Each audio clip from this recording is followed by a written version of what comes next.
Good afternoon, everyone, and thanks for joining us today. My name is 𝗂𝗶𝗴𝗵𝘁𝘀𝗀, and I'm a fellow with the Institute for Digital Transformation.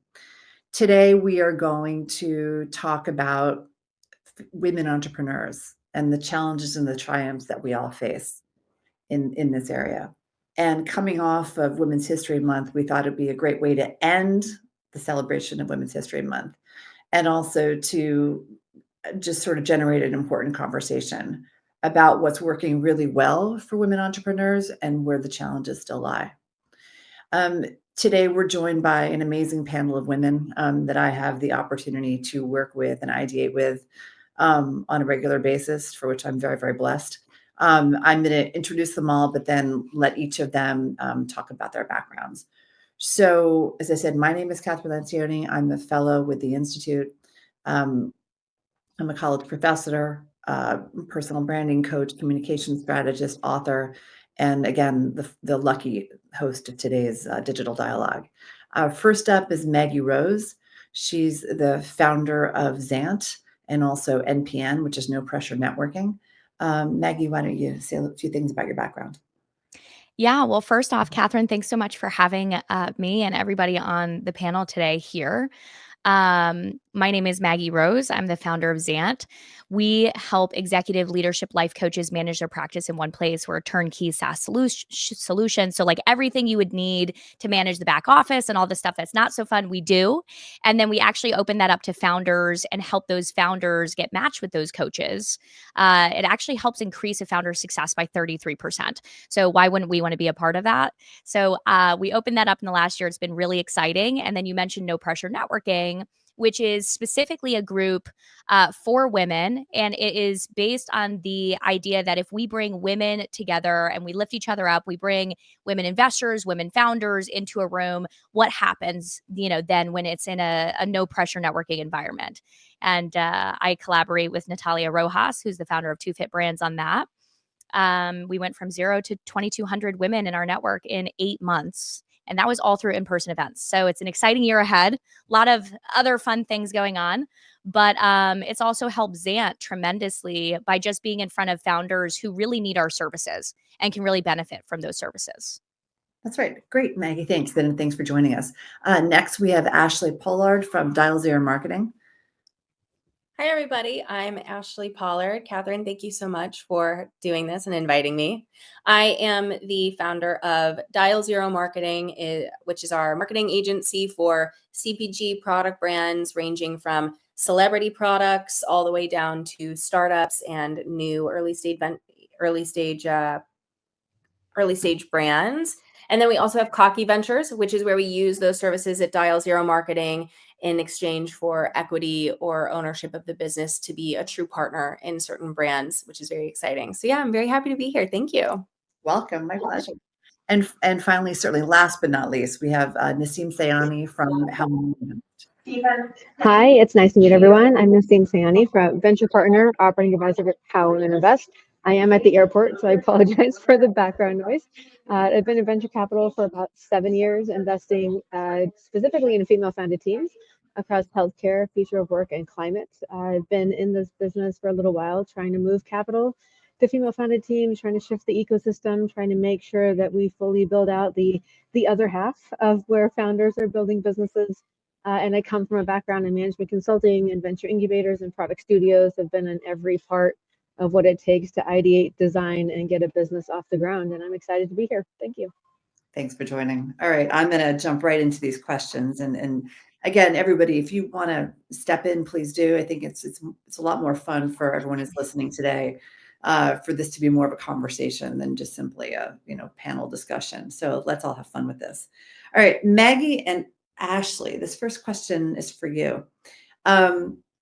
You guys are both amazing in what you do and how you do it. And I love both of you have this like attitude of like, we are just going to do it regardless if the entire odds are against us or the world's against us, we're just going to make it happen in it. And I know from personal experience, the two of you do. So what inspired you to start as entrepreneurs? And I guess what was that first step? How did you do that? And Ashley, why don't you let's start off with this one. Oh, Oops. Actually, Maggie, why don't you go first since Ashley was No problem. It's really funny because I did not ever see myself as an entrepreneur. I never grew up saying, "Oh, I wanted to be an entrepreneur." So it's kind of like a funny thing to think about. Like, how did I start? Almost like I purposefully went into it. um, when I so my story, and Catherine, you know a lot of the details, but my story started out of heartbreak and sadness and grief because I lost a very close friend of mine when I was very young. And I was on a trajectory to becoming a lawyer. That's what I wanted to do. That's what I thought I wanted to be.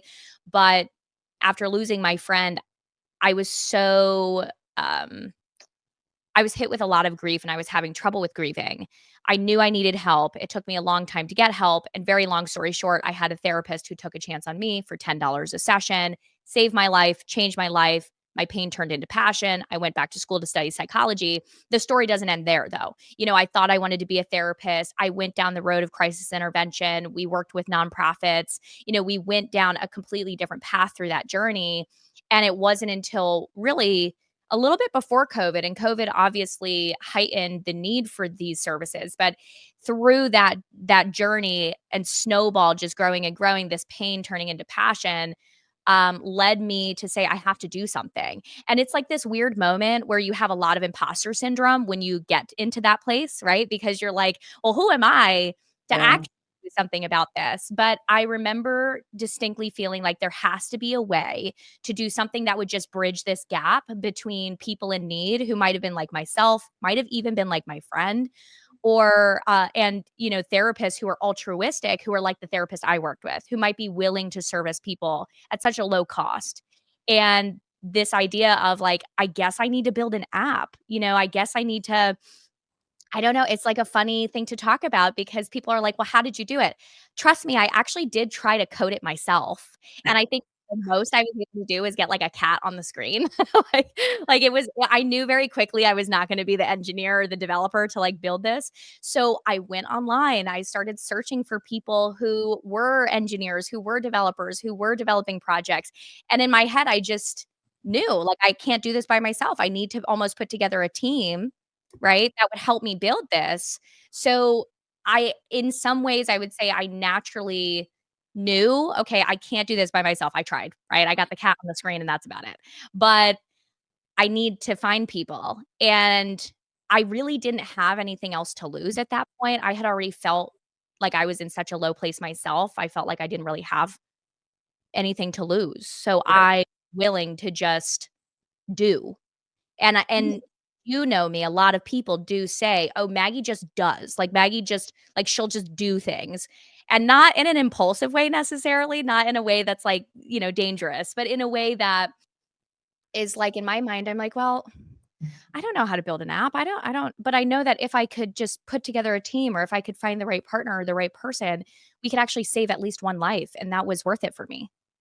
Well, I think there's two things that I love that you said is like, really, like we are our own greatest excuse for not doing something. And I think one of the things I admire about you so much is that you're just like, I'm just going to do it. And then you also, one of the great signs of a great leader is Oh, identifying thank your you. strengths and also recognizing your weaknesses. And to your point with the app, you knew you couldn't do it, but you knew that you could find people that could, that made, became part of your team. Thank you for that. Ashley, on to you. So what inspired you to become an entrepreneur? And I'm not going to say that I'm not going to use the phrase jack of all trades, but you do have several businesses that are all different, but also complementary, which I think is brilliant. So let's talk about how you started. Oh, you're muted. Excuse me. Thank you. I started my first business, The Doers, which is a membership for female entrepreneurs who are very early stage, typically in the service space. Think social media managers, website designers. I started that business right in COVID because I had built such strong businesses in my corporate life. I was in business development at places like Prada, Gucci, Oscar de la Renta, Sam Edelman, Rebecca Minkoff, where a lot of my role was building out new departments running the marketing campaigns for those and identifying gaps, opportunities, connecting with who that ideal client would be and what price point they needed for a yes. And so when we went into COVID, I started to realize all these small businesses that had to close, that didn't have the resources to stay open. And I felt this pull to say, here I have this template of how to run an effective, profitable business and get it up and running quickly. How can I make this where it isn't for the mass consumer brand, but it's for a small business run by maybe a woman in her basement or with her husband or out of a passion project? How can I give this to women so that they can run at lightning speed with expert advice? Because they always say like an expert is someone who can make something look simple. And so that was my mission. How do I make this look very, very simple? And so what we did is we built this back end portal of 150 resources of every single part of your business completely done for you, where you hardly have to lift a finger. And we charge $100 for that membership, scaled it exponentially. And as I was growing that business, I had a lot of eyes on me from corporate, and someone from Nylon Magazine who I had known reached out to me, asked me if I'd ever want to do social media management for clients. I said, absolutely not, even though I had done it well for myself. And she said, oh, shoot, 𝗏𝗏𝘆 needs a social media management team. And I said, you know what? I think that we could get into social media management. And so that was our first client, was 𝗏𝗏𝘆. And we were kind of building the plane as we were flying it, and SOP'd the whole thing, created processes, tested, really found our way, built the operations back end. We had nothing when we started with her. And now we have such a sophisticated product at 𝗗𝗆 in terms of like our process, our logistics.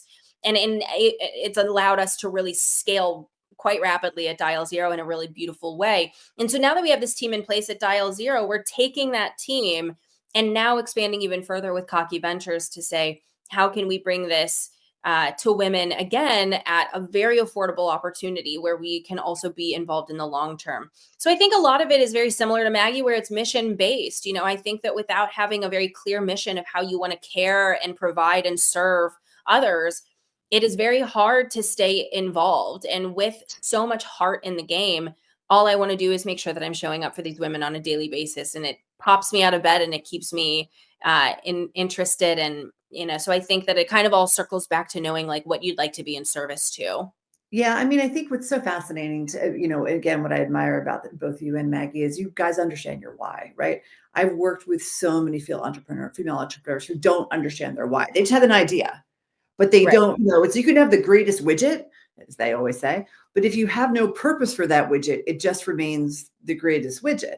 And I think that's why so many businesses fail, is because the founder doesn't know their why. And I think also both of you have gone through your pivots, and it's those pivots that get you that a point where you're like, okay, I got it figured out, Mm-hmm. And there's a lot to be said for evolving with your why and getting your why to that point where you're like, we got this.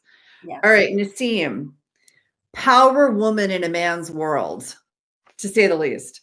I cannot imagine the number of times that you were climbing up the mountain and didn't want to go further, where you were like, why am I doing this? So my question for you is, what's a pivotal moment in this, your incredible and amazing and impressive journey, where you're like, I can really do this, despite the fact that I'm the only woman in this room? Like, how did you push through and dig in and discover that about yourself? It's such a good question. So I grew up in management consulting. Let me start there. So it's one of those worlds where there are like 2 women in total, right, in that entire world of services. And so you grow up, you come out of business school, it's like 50-50 male, female, and you're an associate and everything is peachy and lovely. And then you get to principal and suddenly there's 2 women and everyone around you is male. And I was pretty good at that job, and that you love it and it's good and you can hustle like crazy. And 2 things happened. So there was one project I was on, and until about principal, you feel like you have to act like the bros and you have to act like the men and you have to show up pretty masculine and pretty rigid and you have to act this way. And something happened where suddenly the clients around me were more female than male. And it was like there was a shift that happened on the client side. And I was getting invited into very senior meetings and to the pitch proposals and things. They like, we need a woman in the room. We need a woman in the room. We can't walk into a pitch with a room of guys. There's 3 women on the other side of the table. And I went to those meetings and I was like, sure, I'll go to the pitch. No big deal. 1 or 2 times I went and I was like, great, I'll be in the room. By the 3rd time, I was like, wait a minute, I should be saying something useful in this room, right? Like, so I just asked the question. I said, well, so what's my role? Which pages am I presenting? What should I be saying? And everyone's like, oh, of course, let's figure that out. And it wasn't a like, oh, geez, Steve was asking. It was like, oh, of course. And I think in that moment, I realized like I just have to ask for the role that I want in the room, and nobody bristled.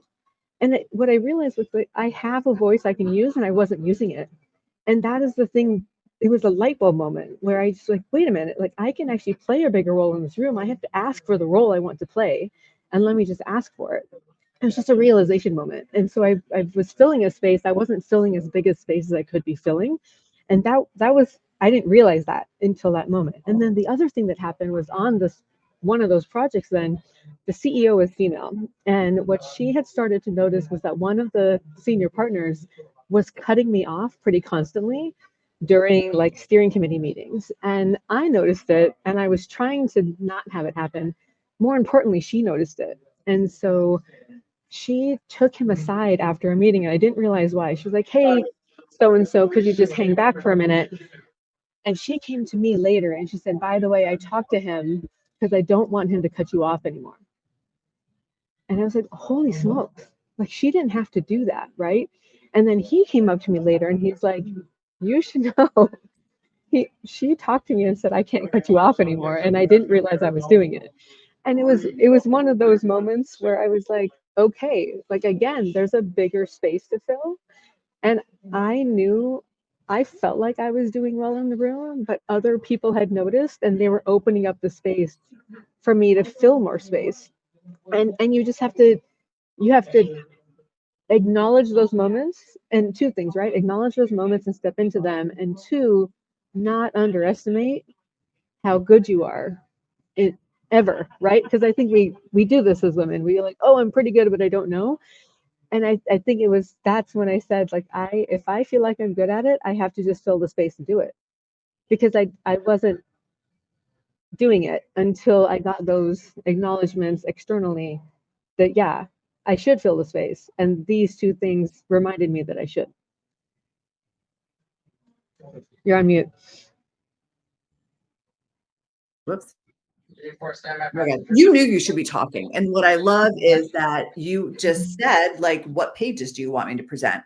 A lot of women, from what I've seen, a lot of women are afraid to do that. They're afraid to put themselves out there. They're afraid that they're going to, disrupt the apple cart or possibly negate their opportunity for a promotion if they ask for more responsibility or raise their hands in a meeting. You see, based upon, and I know you work with a lot of early stage companies. Why do you think women? Why are we afraid? Why? It is entirely conditioning. It's the world has told us to be small and to be quiet and to keep our voices down and to not ask, right? And to be nice. And it's just what the world has told us to be. And for whatever reasons, right? And so we've been raised to be perfect and to be careful and to not take risk. And our brothers have been raised to take risks and be bold. And when they fall, they get up again. And when we fall, it's like, oh, just don't do that. And we just have to acknowledge kind of what the conditioning has been, and instead decide to get up and try again. And if we take control of our lived experience and decide to break the conditioning, the world is our oyster. We can do whatever we want to do. We're fully capable and able to, and we can take the risk and we can have all the confidence we want to have. The world has told us something that's not true, and it's reinforced by the media, right? Every single movie, every single TV show, there's the Reese Witherspoon, there's a speech you have to find. She does it, I think, at one of the awards programs. She goes, every single movie you watch, there's a moment in the movie where the woman goes, what do we do now? Every single movie. And there's no reason that should happen. Every single movie it happens. And it's just, we see it around us. And so we take on that persona, and we don't have to, right? We don't have to be that person. We can say, you know what? I know what to do. I know exactly what to do. That's right. And I'm always knows what to do. Right. Yeah. She always knows what to do. She just waits for him to say it and then she parrots it. But that doesn't have to be the thing because she knew 5 scenes ago what to do. She just didn't say it. And that's always the case. So we just have to do it. Yes. And I think Can once we do it, then we do it again and we do it Right. again and we do it Right. again. And Right. then it doesn't become something that we ask for or want to do. We just do it as part of who we are. Maggie, I'm Right. curious on your thoughts on this one as well. Yeah, I wanted to jump in because and Ashley and I, we've actually had some really fun conversations about men. And so Ashley, like I want to like ping pong this with you a little bit, but to what you're talking about, Nasim, and to your question, Catherine, like why are we so afraid? We also not just have been conditioned in the way that Nasim was just explaining, but women also are we unfortunately grow up being terrified of men. And I know that that's a weird thing, and there's probably people watching like, no, I'm not. But let me put it this way: I was just watching this very well-known psychologist was talking about the psychology behind women and men, and especially women who grow up in like major cities like New York. No matter who you are, unfortunately, something that is more common than not, and most likely every woman feels this, is when there's an elevator and there's a man and a woman who are waiting for the elevator, and the man goes into the elevator and the woman goes into the elevator. When she goes into the elevator alone with this man, no matter who the man is, he could be the friendliest looking man, there's still this moment of fear. There's still this little bit of fear, and it could come from traumas, or maybe that person hasn't experienced traumas, but they've seen things on TV, they've heard things on the news, they've had friends who have experienced things. They're terrified. As a woman. So you have this like basic foundation. So then imagine you're now this woman who has this basic foundation, this conditioning to feel afraid. Now put a woman by herself in a boardroom of men, and she is asking those men for money. And she is trying to say that she is better than their friends. And she is trying to fight for a spot in their portfolio. There's going to be a lot of fear and there's going to be a lot of anxiety. And I think a couple things that I've learned along the journey is it's not about who did it first, it's about who did it best. And if you truly believe that you're the best, you deserve to be there. You know, like you thinking of the logistics of like, I want to be the best. There's going to be a lot of people who don't believe in your vision. There's going to be a lot of people who don't want to march the same mission as you. And there's going to be a lot of people who just don't want to give you the time of day to even try to attempt to learn what you're fighting for, what you're building, why you believe you're the best. But if you go out and you are the best and you get the numbers and you get the clients and you show the traction, nobody can argue with numbers. And that's why numbers are so great in this kind of a game in a world. However, a lot of women, I think too, we have a lot of imposter syndrome about those numbers because we think it means we have to be making millions and millions of dollars at first. Those numbers don't have to be in dollars. Those numbers could be in other forms of traction. It could be a pre-sign up list. It could be partners. It could be, you just want to show that stickiness. And I also have learned along the way that like there are some rooms, if I'm very uncomfortable in a room and I feel that that room does not want me there, I will still show up and be my best. However, I have to question if I actually want to be in that room. I Excellent have to point. question if I actually want, do I actually want that person to be my investor if I'm uncomfortable? Because my relationship with my investors, I should be able to call them and say, "Hey, we're launching this. I want to get your opinion on it. Hey, I want to show you something. Can we set up a call? Hey, can I pick your brain?" If I'm uncomfortable to do that from the very beginning, it's probably not going to change. No, the data shows, I mean, the research shows, in kind of entrepreneurs and the entrepreneurial mindset that women founders, right? Male founders, regardless of what gender you are, those investors and those investors' opinions are so incredibly important, especially early stage, very early stage, because those are the people that you ideate with. You bring those people on to provide you with a point of view, a perspective. So I completely, love what you're saying about all this. Ashley, do you want to add on to what Max was just saying? I do. I think I'm echo everything that has been said so far. And one thing that I always try to recommend women in my space to think about is the fact that men come into society, specifically in business, calloused, and women need to build those calluses. Women need to have exposure to very uncomfortable situations, because I think that a lot of times we want to earn our place, right? We want to be, we want to, I don't know, we want to feel like we've learned enough to finally speak on it. We have earned enough that we can finally speak up, right? And the truth is that we have to callous ourselves. You have to pitch yourself so much that no doesn't mean anything to you anymore. You have to be so resilient to the fact that people won't understand you. And people will come to me and say, how do I build that resilience? Looking stupid. You build that resilience by making mistakes. You build that resilience by getting through the hard things, which means put yourself in those hard places, right? Go fine tune your skill set by being public facing and building, like I said, those calluses. Because something that we talk about really heavily within the brand of Cocky Ventures is like, be cocky.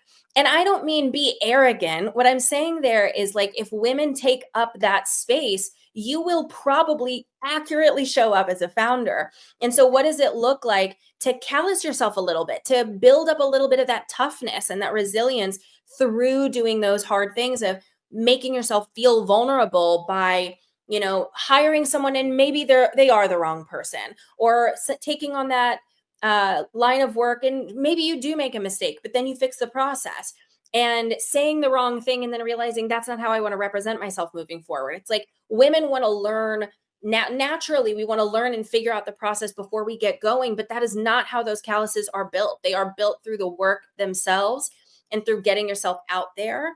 And I think that's what's so tough about women getting involved. And so that's why community is so, so important, is because what you have to think about is you have to be leaning on women around you that are supporting you and that are keeping you uplifted and that are allowing you to fall back on them, right? So that when you do kind of like have those moments of toughness, you don't feel completely isolated and deserted. I completely agree with that. I love that whole analogy of the callus concept. As they say, the only way to get comfortable is to be uncomfortable, right? And I think so many times women have this fear of being uncomfortable, but the reality is that's how you get comfortable. That's how you learn to walk in that room and own it. Something else I want to sort of piggyback on this discussion here. And Naseem, why don't you start off with this one? So, Maggie talked about the numbers, Ashley talked about, the callus. Like, I think it's fair to say, and the data shows it, that male entrepreneurs have an easier route than women entrepreneurs. Less than 2% of private equity funding, I think it's 1.6, goes to women-based startups, right? You add a man into that equation, it pops up to 19%. But still, the majority of the money is not going to women founders. So, Naseem, again, start off, and then Ashley and Maggie, please chime in. What are some challenges that you think women face that men never, ever have to experience in the entrepreneur world? Well, it's a good question. So there's a couple of layers of problems here. So one is that venture capital as a category has existed for 40, 50-ish years, right? And it's been largely male founders with male VCs, right? The money has just been cycling through one half of the gender, right? Male, female, non-binary, all of that is what we consider, but it's been largely male founders and male VCs. And women and non-binary and everything else has come into this ecosystem in the last maybe 10, 15 years.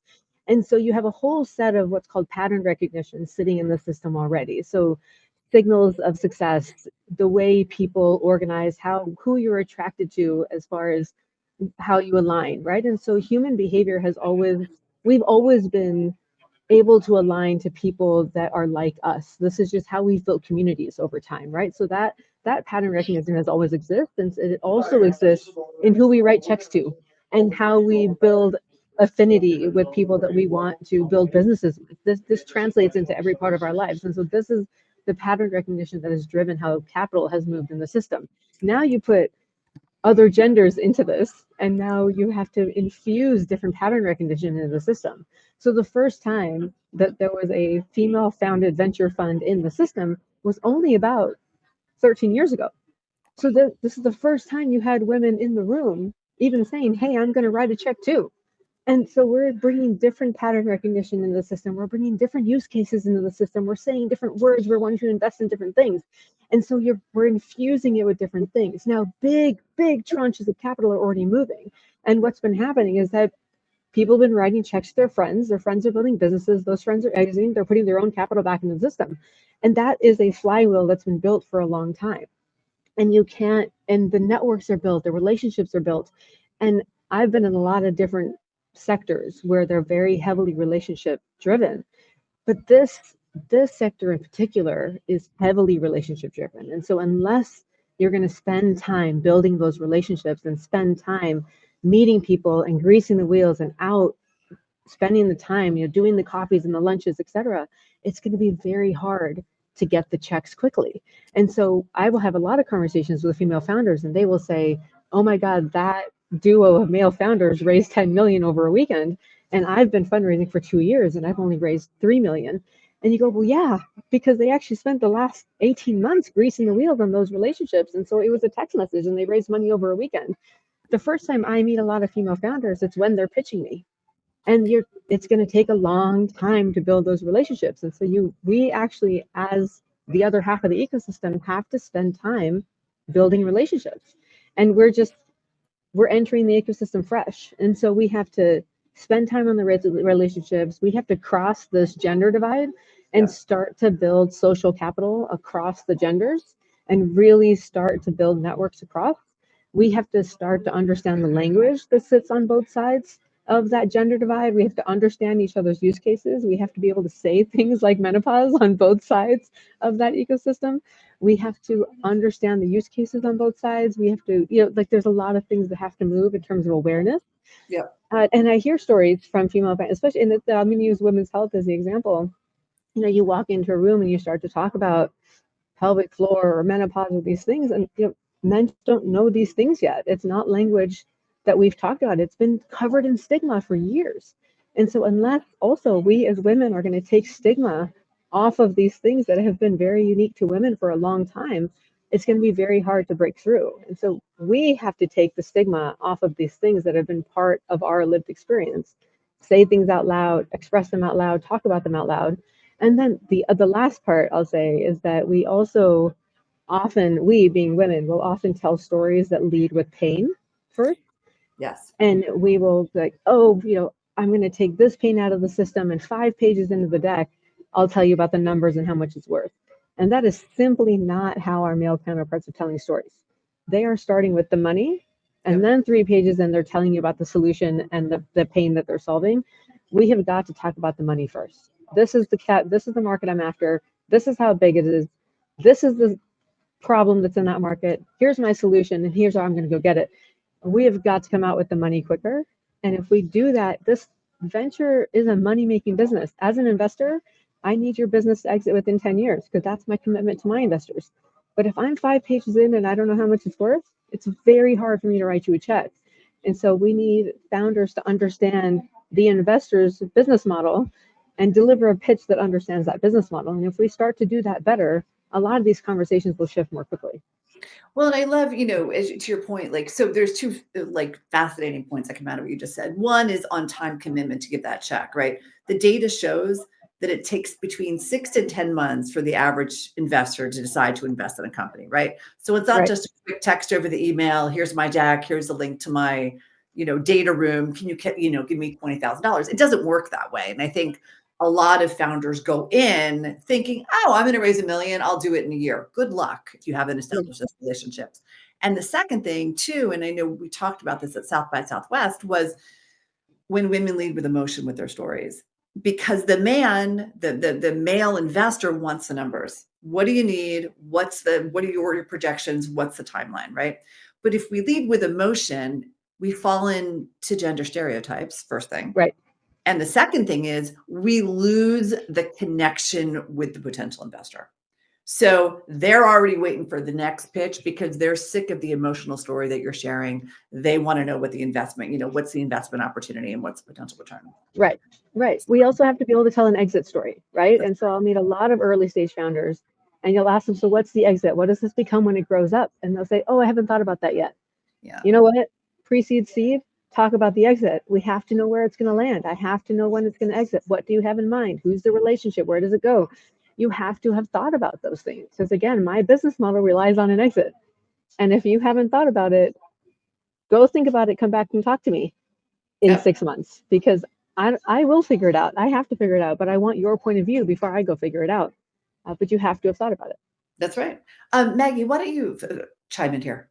Yeah, actually, thank you so much for tagging me in, because I'm over here taking notes, because there's so many things that have come to my mind as you're talking about this, Naseem. So, you know what is interesting as well is, like, as you were talking, I was thinking to myself, okay, so we know that less than 2% of capital goes to women, which means that over 98% of capital still is owned and belongs to men, in this country. So, what does that mean for us? I heard somebody at a dinner not too long ago who I felt worded it really, really well.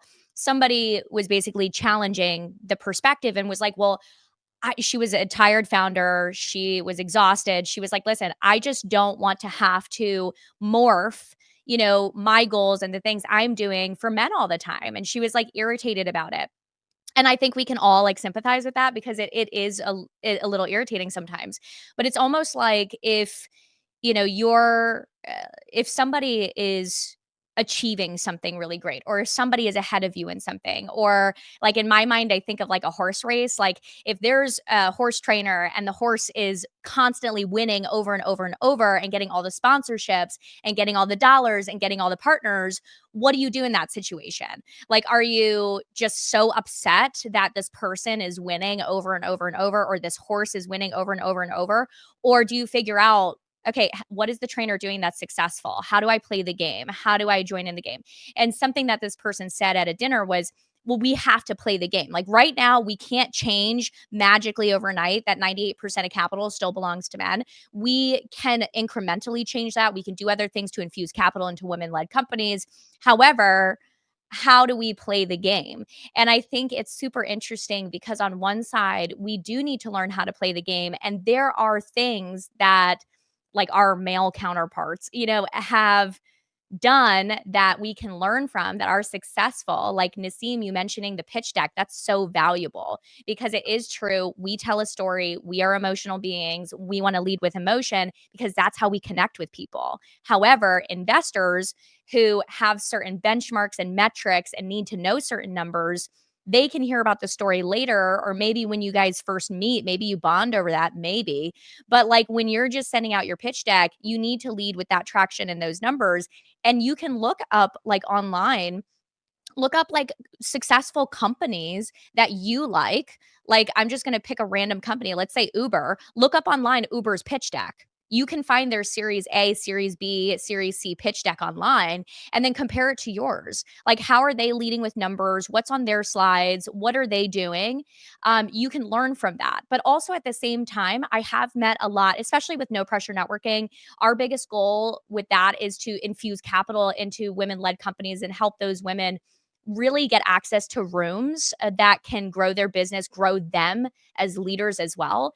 And we have a lot of men who go, well, can I come to your event? Even though it's a woman-led event series, can I come to your event? And I've actually met several incredible men investors who are like, I actually want to invest into women.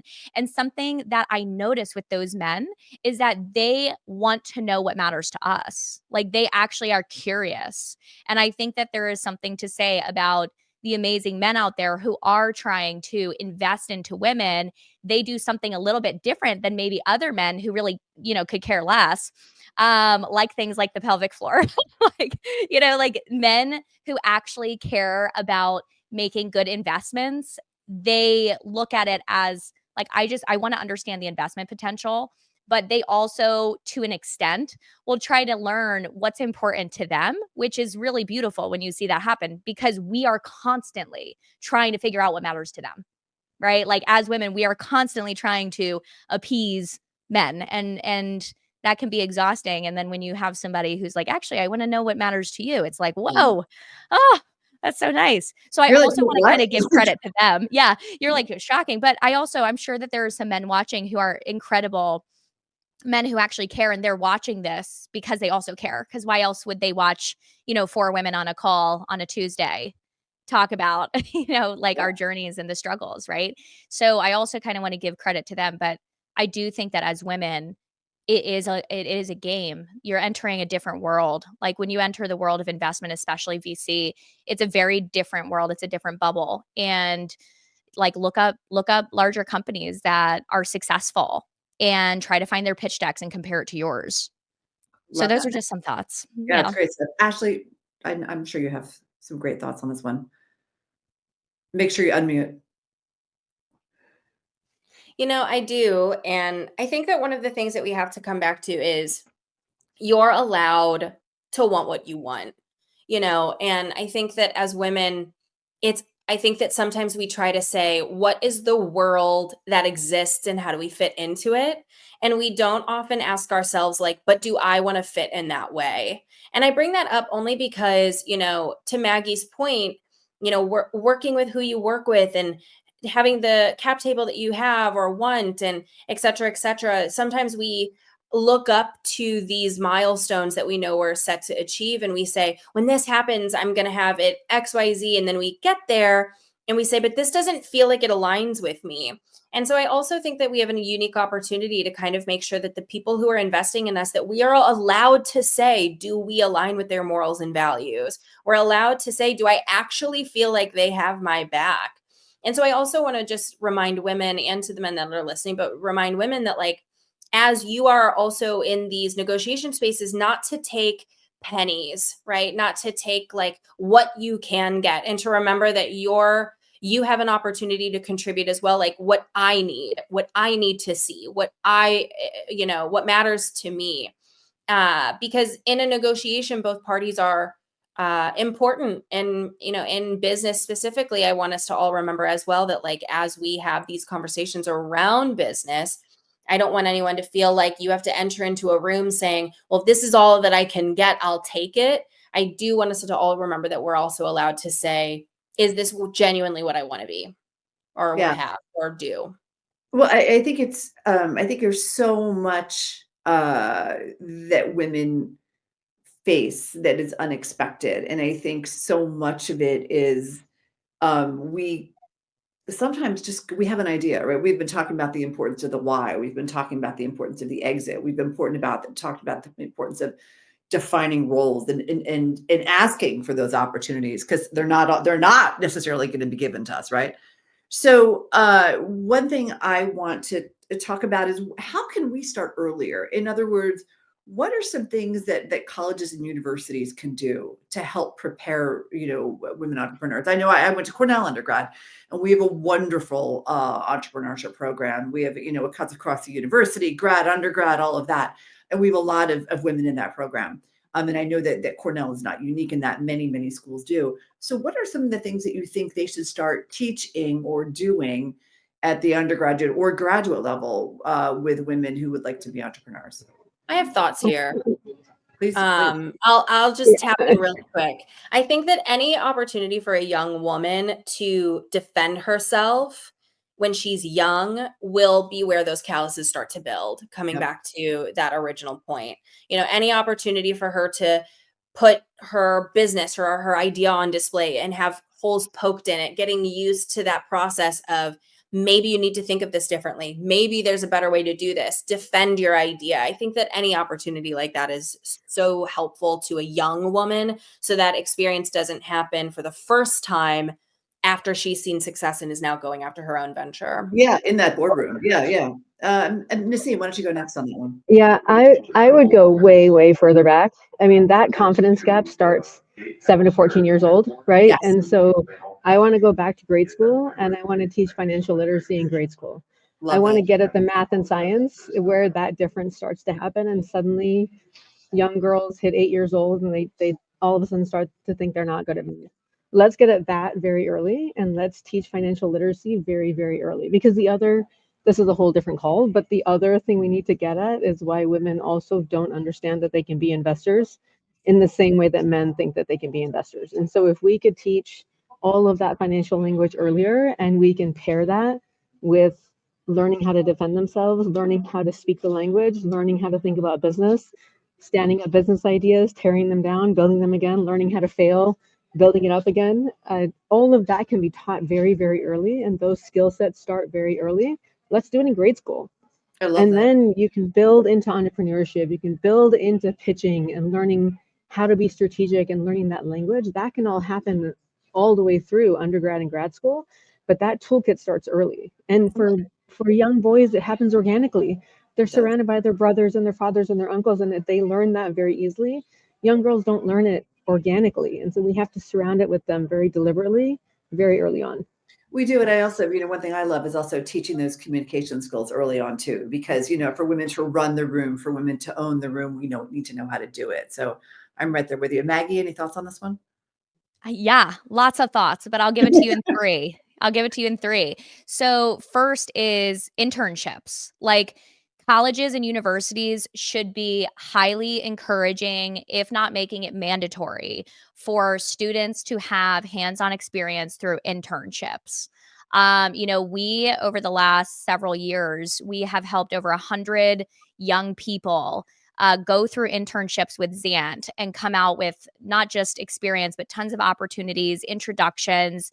You get that hands-on experience early on. It helps you think through what you want for your life. It helps you think through what direction you might want to go next. It helps you start building a network and community of people who can support you outside of the university. So the first thing is hands-on experience. And I think that there's a 3-step approach here. Hands-on experience is one. The second is accelerators. Zant works with a lot of colleges and universities who have accelerators. What I have seen through colleges and universities who have accelerators, it's incredible. You're supporting the young person in their idea.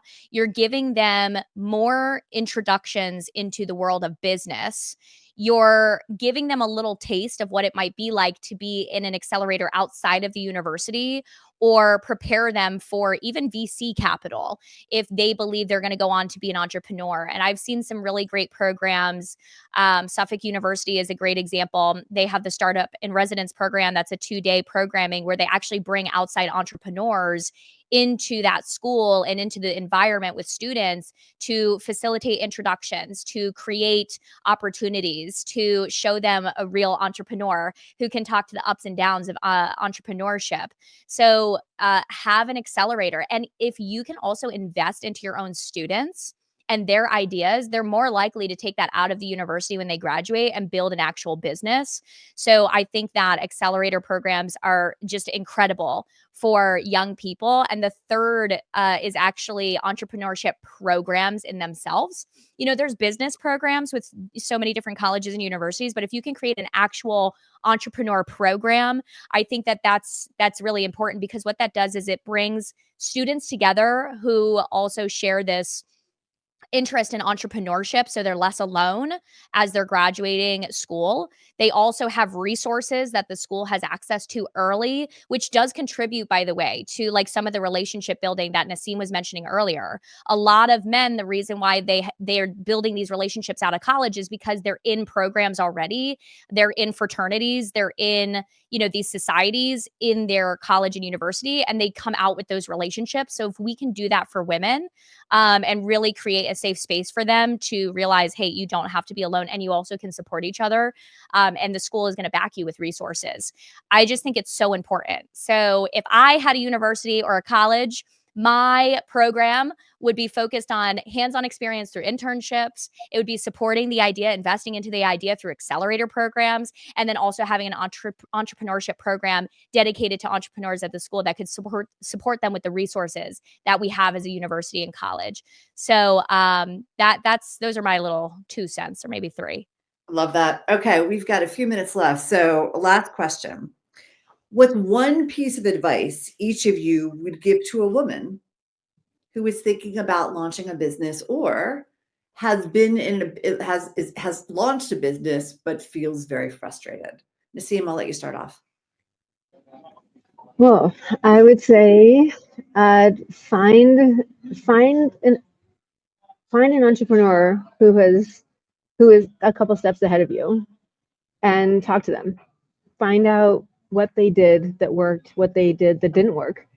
and seek some insight. I think this is the community hive that we can learn from, and we shouldn't ever feel like we're doing something on our own. And this is one of those superpowers that women have that we don't activate enough. And we should be learning from each other all the time. Then go find those pods, find the other women doing anything in the entrepreneurship space and ask questions, because I am very, very certain you'll find someone who's had the same kind of struggles, and they can give you a wealth of advice that would help problem solve what you're doing or what's going to happen next. And you're going to feel like you're not doing it all by yourself. Yeah. And ask, just building on, ask open-ended questions. I think that's Absolutely. Go deep and ask any question you want. Ashley, you're up next. What's your piece of advice?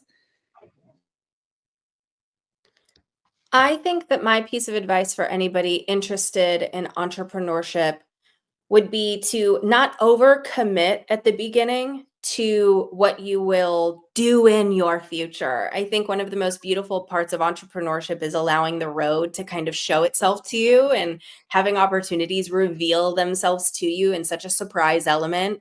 Having different things thrown your way where you say, oh, I could never do that. And you try it and you end up falling in love with it. And maybe that's the future of the business, which is something you wouldn't have ever been aware of until you got into it. So be open to change, be open to what comes your way, allow yourself to make the mistakes and to move messy forward. Not so messy that it's harmful, but messy where it's learning as you go. And yeah, coming back to that moment of like, don't be too rigidly connected, because a lot of the most beautiful pieces of my entrepreneurial journey have been by chance and happenstance and randomness. And I think that that's one of the most beautiful parts of it. Yeah, I always say, don't be afraid to peek around the corner, right? And to jump into the pool without any training. Just jump. All right, Mags, your piece of advice. Okay, so mine is very blunt, and it's not as sunshine and rainbows, but it is very true. If you are thinking, it's so true. And this comes off of multiple conversations that I've had recently, so I'm a little extra fired up about it. If you are considering entrepreneurship, you have to know that what you are signing up for is going to come with many prices. Your time, your friendships, your family. You are going to go through downs that you did not even know existed. So if you are thinking about being an entrepreneur, know everything that you can going into it. And sometimes you just don't know everything. You have to do your best to try to figure that out. I think grit is so important. It is like the magical ingredient to successful founders, because of the fact that you have to pivot, you have to be resilient, you have to go up and down and become a firefighter in the beginning of your company. There's a lot to entrepreneurship. 90% of startups fail in the first year. That is not to discourage people. However, I've seen many founders start the journey because they think it's sunshine and rainbows. They're their own boss. They're going to be able to create this thing. They're going to go out and get investment. They have relationships, or they're going to build relationships. They don't realize how hard it is. And they end up closing their business and being really hard on themselves. So I want you to be an entrepreneur. Not everybody is an entrepreneur. And so I just want to encourage you, if you're thinking about it, just like Ashley said, don't overcommit in the beginning. Don't think you have to go all in unless you're all in. And usually with entrepreneurship, you have to be all in, at least at a certain point when you start fundraising. So like I said, my advice isn't all sunshine and rainbows. But if you have resilience, if you have grit, if you are willing to go through the trenches alone sometimes and still come out the other side, then this is for you. And you should absolutely take the leap, and you should absolutely do it and go and build your community, have support around you, because you're going to need it. But if it's not for you, it's okay. Not everybody's meant to be an entrepreneur. And if you start and you pause, or you start and you stop, or you start and you pivot, that's okay too. That's a part of the journey. So I hope that's helpful and not discouraging, because I want to be encouraging, but I want to be blunt and honest. It was all your comments were very encouraging and but also very realistic. Because I think, Max, to your point, people sometimes do go in thinking, oh, it's all sunshine and happiness and roses. And there is that, but there's also some really deep valleys that you have to figure out how to climb out of. But I just want to sincerely thank all three of you for, being here today and talking and having this open and honest conversation. I hope everybody who was listening enjoyed it. Feel free to find all of us on LinkedIn. I know and can promise you that all these ladies would be delighted to connect with you and interact and answer any questions. So thanks for listening. Thanks for being here. And until the next one, take care, everybody. Thanks for joining Digital Dialogue. Look for more episodes at noon Eastern Time on most Tuesdays of every month. Can't join the live session? You can watch the replay anytime on our YouTube channel.